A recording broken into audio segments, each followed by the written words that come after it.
हर खबर आपकी नजर। आज बात करेंगे ऑल इंडिया मजलिस इत्तेहादुल मुस्लिमीन यानी AIMIM के प्रमुख असदुद्दीन ओवैसी के एक बेहद तीखे बयान की, जिसमें उन्होंने प्रधानमंत्री नरेंद्र मोदी और मुख्यमंत्री नीतीश कुमार दोनों पर सीधा हमला बोला। ओवैसी का आरोप है कि पिछले 20 साल में बिहार में सिर्फ लूट, भ्रष्टाचार और जनता की आवाज का दमन हुआ। तो चलिए जानते हैं ओवैसी के भाषण में आखिर क्या था ऐसा जिसने राजनीतिक माहौल को गरमा दिया। कटिहार में हुई जनसभा में ओवैसी ने माइक संभालते ही हमला बोला। उन्होंने कहा, बिहार में 20 साल से NDA की सरकार है, लेकिन इन 20 सालों में सिर्फ भ्रष्टाचार पनपा है।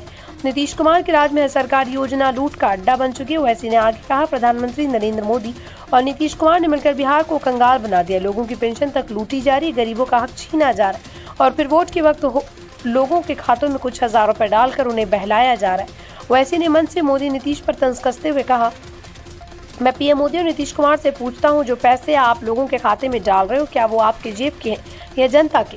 उन्होंने कहा, अगर सच में जनता की मदद करनी है तो हर महिला के खाते में 25 से 50 हजार रुपए डालो। सर, चुनावी नौटंकी बंद करो। ओवैसी बोले, बिहार की महिलाएं अब जाग चुकी हैं, इस बार वो झांसे में नहीं आएंगी। अब की बार नीतीश और मोदी दोनों को सत्ता से बाहर का रास्ता दिखाया जाएगा।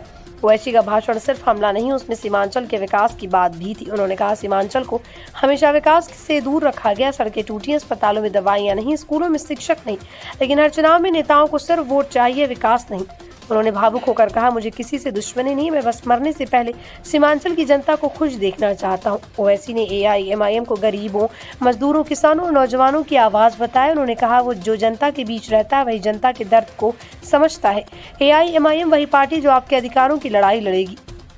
सभा के अंत में उन्होंने अपने मंच पर मौजूद अपने प्रत्याशियों की ओर इशारा करते हुए कहा, इस बार उन्हें जिताइए, फिर देखिए सीमांचल का विकास कैसे होता है। दोस्तों, ओवैसी के इस भाषण ने बिहार की सियासत में हलचल मचा दी। जहां एक तरफ NDA अपने विकास योजनाओं का दम भर रहा है, वहीं ओवैसी जैसे नेता भ्रष्टाचार और सीमांचल की अनदेखी का मुद्दा उठाकर उनकी हवा को गरमा रहे। अब देखना ये होगा कि क्या ओवैसी की आक्रामक राजनीति बिहार में कोई नया समीकरण बना पाएगी या फिर नीतीश और मोदी की जोड़ी एक बार फिर अपनी पकड़ मजबूत रखेगी। आपको क्या लगता है कि ओवैसी की बातें बिहार की जनता के दिल तक पहुंचेगी? कमेंट सेक्शन में अपनी राय जरूर बताइए। अगर वीडियो पसंद आया तो लाइक करें, शेयर करें, चैनल को सब्सक्राइब करें ताकि बिहार चुनाव की हर अपडेट आप तक सबसे पहले पहुंचे। धन्यवाद।